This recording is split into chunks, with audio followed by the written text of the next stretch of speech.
गांव में एक अंधेरे बंगले का साया गांव के किनारे में उभर रहा था। गांव वाले उसे भूतिया मानते थे और रोज रात को वहां सुने जाने वाले अजीब सी आवाजें उन्हें चौंका देती थी। एक रात एक विक्रम नामक युवक ने दोस्तों के साथ ठान लिया कि वे उस भूतिया बंगले में रात बिताएंगे।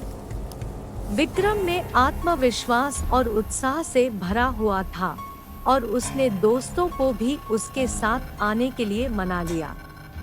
अंधेरी रात में चांदनी की रोशनी में विक्रम और उसके दोस्त बंगले की ओर बढ़े। बंगले के दरवाजे को खोलते ही उन्हें एक अजीब सी ठंडक महसूस हुई। बंगले के अंदर की छांव जगह सजीव सा लग रहा था और हवा में एक अजीब सी सुगंध फैली हुई थी। विक्रम ने अपने दोस्तों से हंसते हुए कहा, यहाँ तो कुछ नहीं है। हमने तो बस गांव वालों की भूतिया बातों में यहाँ कुछ देखने की कोशिश की है। लेकिन जैसे ही वे बंगले के एक पुराने कमरे में पहुंचे, वहां से एक घोरनाक आवाज सुनाई दी। विक्रम ने बोला, क्या है यह? और तभी उन्होंने सुना, तुमने यहाँ आने की बड़ी गलती की है। उन्होंने विचलित होकर घर आया, क्योंकि वे आवाज के स्रोत की ओर बढ़ते हुए देख रहे थे, लेकिन कुछ नहीं दिखा रहा था। तभी विक्रम के साथी एक एक करके विचलित होते गायब हो गए।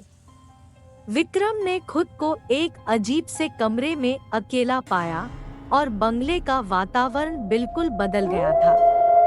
वह एक भयानक भूत के सामने खड़ा हुआ था, जिसने कहा, तुमने मेरे घर में दरार की है, अब तुम यहाँ से कभी नहीं निकलोगे। बंगले के अंदर एक ही कमरे से बाहर निकला विक्रम कभी वापस नहीं आया।